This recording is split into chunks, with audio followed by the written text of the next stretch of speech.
The blast खबर और मैं हूं आपका होस्ट दलबीर सिंह विद्रोही। आज हमारे साथ लाइव जुड़ रहे हैं Akhil Bharatiya pharmacist association UP के प्रदेशाध्यक्ष श्रीमान शिव कुमार जी।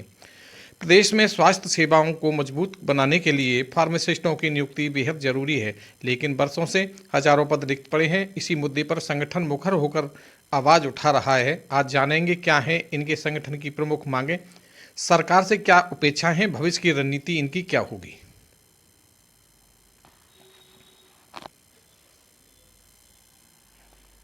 सबसे पहले मुद्दा उठाया फार्मासिस्टों को लेके, आप देख भी सकते हैं माननीय रक्षा मंत्री जो हमारे हैं राजनाथ सिंह जी के पास, तो हमारी उनसे मुलाकात हुई।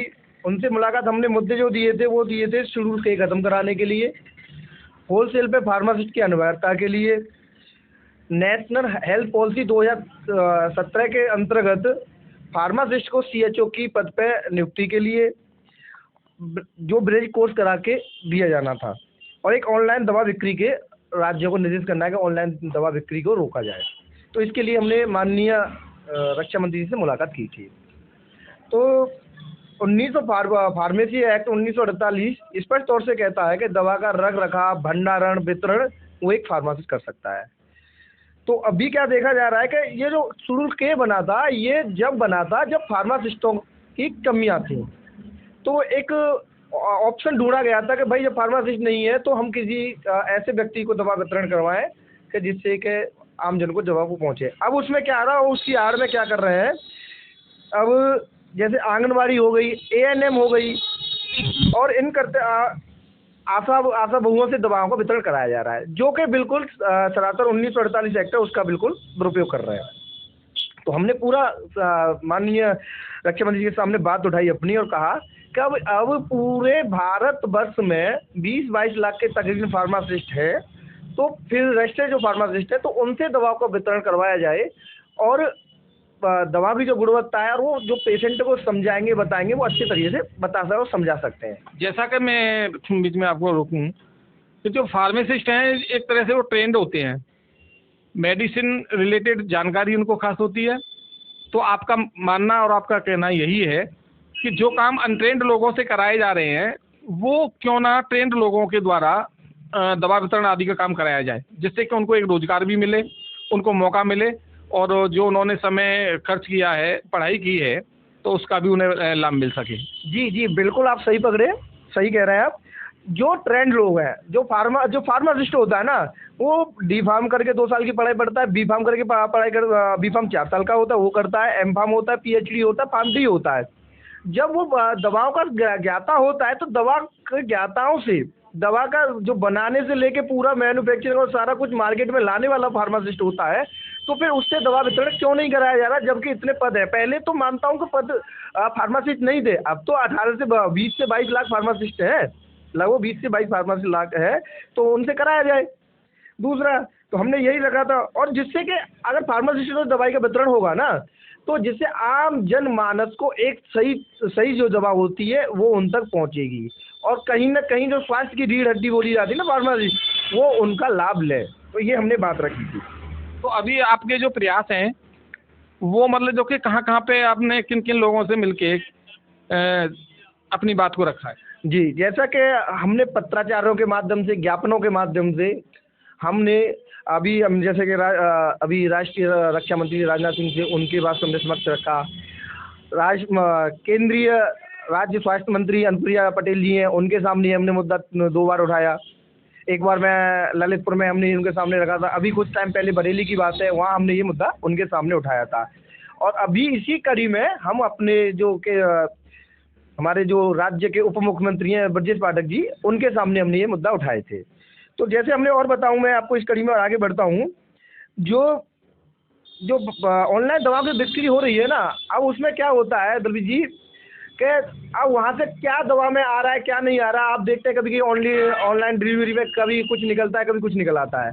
तो होता क्या है उससे कि जो पेशेंट होता है उसे सही तरीके से दवा का नहीं मिल पाती है। जैसा कि आप ऑनलाइन का जिक्र किया, मैं आपको दर्शकों को बता दूं कि ऑनलाइन एक ऐसा सिस्टम चल गया है कि जो सामान हम घरेलू या मतलब जो इस तरह का सामान तो लेते हैं ऑनलाइन, आजकल ऑनलाइन दवाओं को भी वहाँ से खरीदने का काम शुरू हो गया है।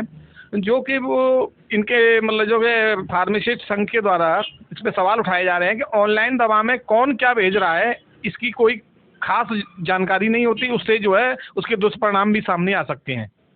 इसमें ये होता है कि कौन सी दवा क्या आ रही है, जो नकली दवा होती है ना, जो नकली दवाओं की खपत मार्केट में ये ऑनलाइन वाले कर देते हैं। किसी को कोई पता नहीं होता क्या डला हुआ है, कितनी मात्रा में डोजेज वो में क्या है, वो सिर्फ क्या होती है नकली दवाएं होती हैं। जैसा कि कुछ दिन पहले आपने देखा था आगरा में कुछ दवाएं पकड़ी गई थी, कब वो हुआ था, और नकली दवाओं के कारण आपने देखा कि एमपी में और राजस्थान में अभी हमारे जो मासूम थे उन्हें कुछ नहीं पता था, उन्होंने जन्म लिया और कुछ टाइम के उनकी वो मौत के कगार में चले गए। तो वो यही एक नकली दवा, ऑनलाइन दवा और नकली दवाएं जो कंपनियां होती हैं ये करती हैं। अच्छा, एक और जो सरकार जो है इस तरह के ये डी फार्मा और बी फार्मा के कोर्स चलाई जा रही है और नए नए मतलब जो फार्मासिस्ट पैदा हो रहे हैं उसकी संख्या लगातार बढ़ती जा रही है और वो एक तरह से बेरोजगारी का दंश भी झेल ही रहे हैं।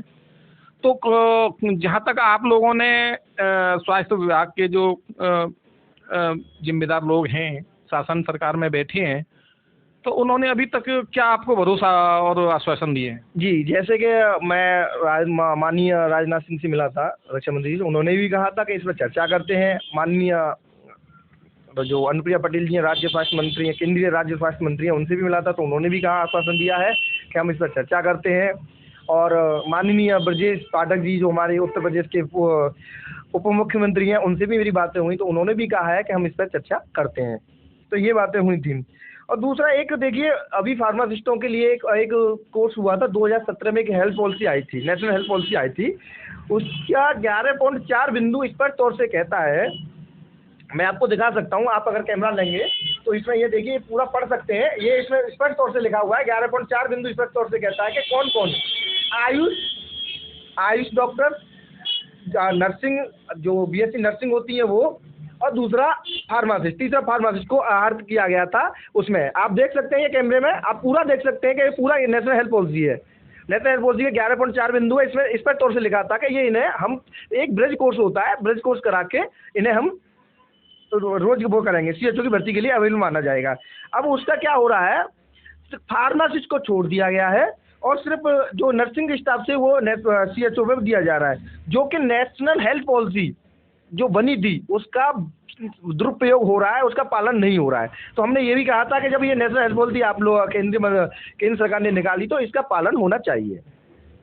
अगर ये सरकार इस पे आपके हिसाब से आगे कदम नहीं बढ़ाती तो आगामी आपके संगठन का क्या कदम रहेगा? जी, जैसे कि अभी सरकार को ज्ञापनों के माध्यम से या कोर्ट के माध्यम से दिया जा रहा है, नहीं तो फिर जब ये जो फार्मासिस्टों की जो मांग फार्मासिस्टों की भी और आम जन के लिए, आम जन सभी के लिए है, जो तो अगर नहीं सरकार अगर नहीं मानती तो फिर एक आंदोलन रहेगा या फिर कोर्ट का माध्यम रहेगा।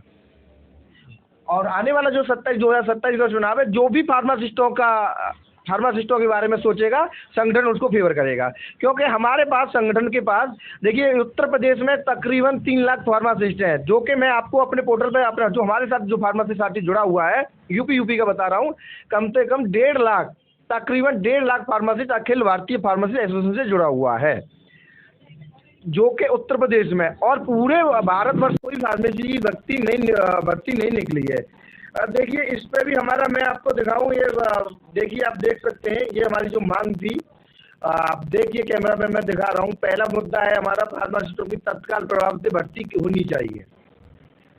इस पर तौर से आप देख सकते हैं, सारे मुद्दे मैंने इस पर लिखे हुए हैं और इसका जो व्याख्यान है वो मैंने इस पर किया हुआ है अपने लेटर पैड में जो किया हुआ है, वो सारा कुछ मैंने कहाँ मतलब कौन से कहाँ से हम भर्ती हुए हैं, ये सारे डॉक्यूमेंट आप देख सकते हैं। मैं सारे डॉक्यूमेंट लेके बैठा हुआ हूँ, ये सारे डॉक्यूमेंट हैं जो कि एक बिल्कुल एविडेंस के कारण, एविडेंस पूरा आप देख सकते हैं बिल्कुल सबूतों के साथ, कब भर्ती निकली है कब नहीं है। ये मेरे पास तकरीबन 150-200 पेज है जो अब सारा कुछ है। उत्तर प्रदेश के माननीय उप मुख्यमंत्री जी से हमने मांग की थी कि तत्काल प्रभाव से जब यूपी में भर्ती लागू चल नहीं है तो तत्काल प्रभाव से भर्ती, फार्मासिस्टों की भर्ती होनी चाहिए।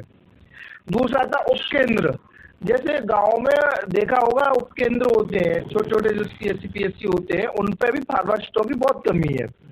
तो वहाँ कौन, आपने देखा होगा अमूमन अखबारों में भी देखो होगा, आपके सोशल मीडिया आप जो पत्रकार बंधु है उनके हिसाब से हमने देखा भी है, वो निकालते रहते हैं खबर कि कभी कोई फार्मासिस्ट नहीं है तो वहाँ पे एक ड्राइवर दवा दे रहा है, एक गार्ड दवा दे रहा है जो कि अनट्रेड है, वो उसे पता ही नहीं है हमें क्या करना है और वो दवा दे रहा है, दवा का वितरण कर। मतलब आपके हिसाब से सरकारी ढील की चलते जो जितने भी पीएससी और सीएससी सेंटर हैं, सीएससी पे तो लगभग फार्मासिस्ट की नियुक्तियां कर रखी हैं।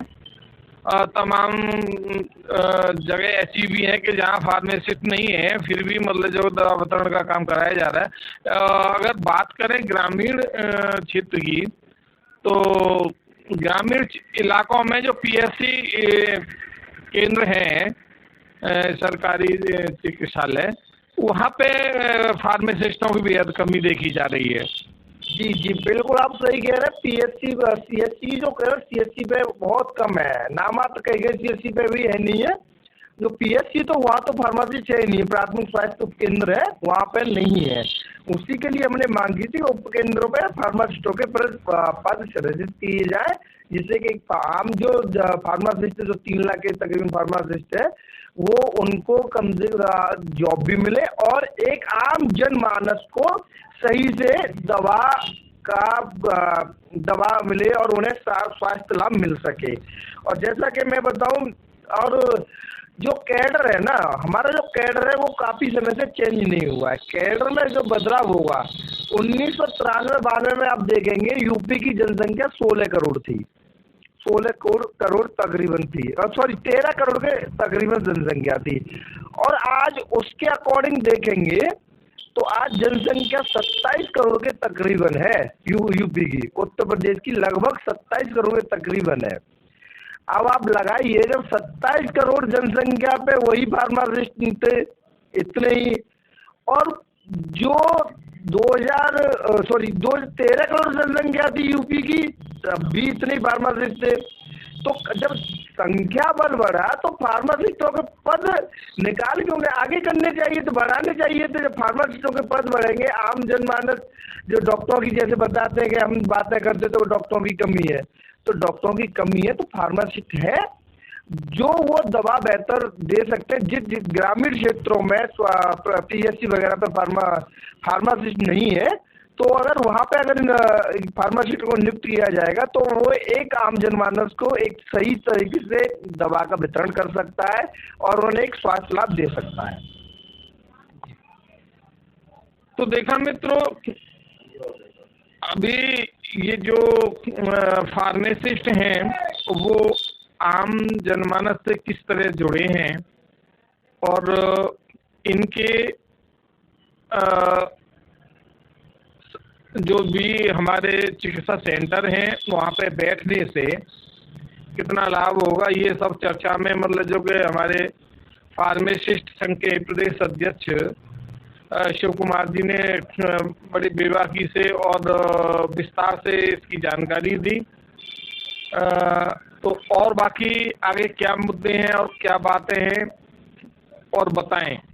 जी, जैसे कि उपकेंद्र PPR 2015 pharmacy practice regulation act 2015 जो केंद्र सरकार ने बनाया था, तो उसके तहत अगर पीपीआर 2015 अगर प्रदेशों में लागू कर दिया जाए, जो कि बहुत प्रदेशों में हो गया है, तो उससे एक ये होगा, एक फार्मासिस्ट होगा तो वो एक अपना फार्मेसी प्रैक्टिस कर सकता है।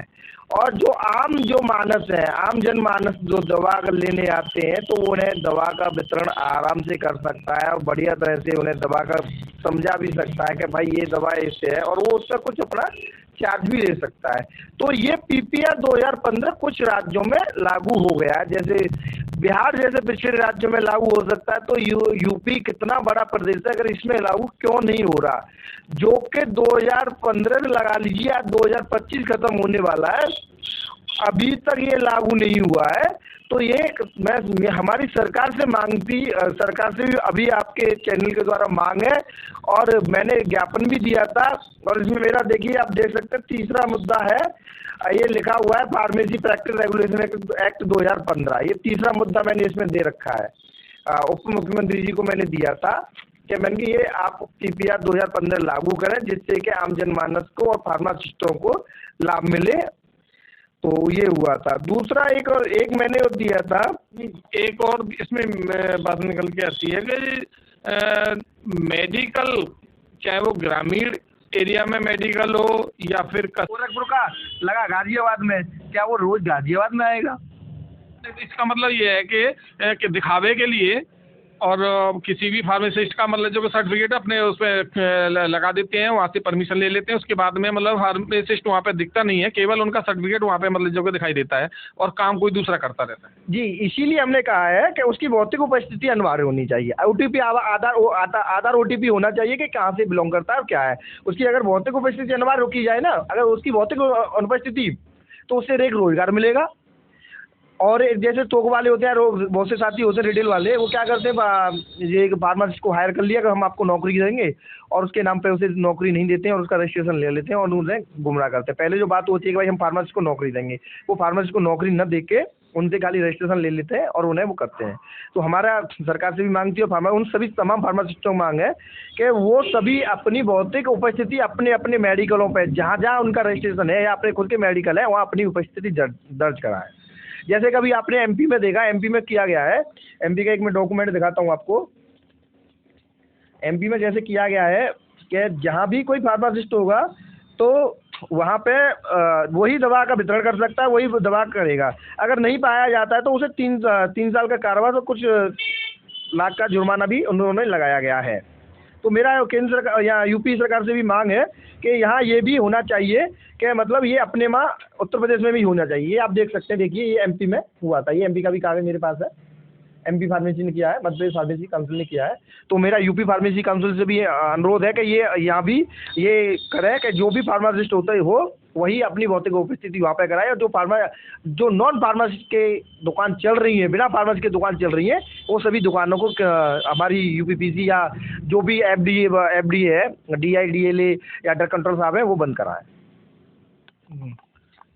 तो ठीक है, ये बहुत सारे बिंदु निकल के आए कि प्रदेश में मतलब लगातार फार्मासिस्ट जो है बढ़ते जा रहे हैं, उनकी संख्या बढ़ती जा रही है, लेकिन शासन सरकार और उनको रोजगार से जोड़ने का काम नहीं कर पा रही। इस बिंदुओं को लेकर के और ये फार्मेसी जो संगठन है वो मतलब जो कि मुखर